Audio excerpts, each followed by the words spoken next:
I'm California personal injury attorney Neil Shouse, and I represent victims who are injured in trucking accidents.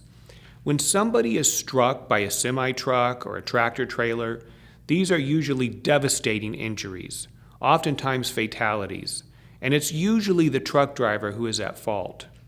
We find that time and time again, trucking companies hire drivers who are poorly trained, inexperienced, and have extensive criminal and bad driving records.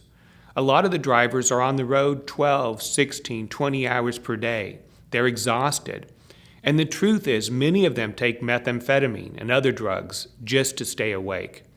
This is a recipe for catastrophic accidents.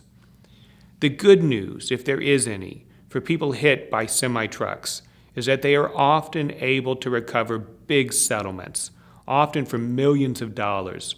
The money will never take back the pain and suffering of a major injury or the loss of a loved one, but it can hold the trucking company accountable, and it can help take care of the victims.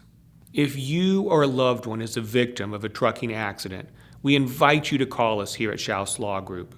We can help you to get compensation for medical bills, for lost wages, for pain and suffering, and oftentimes punitive damages.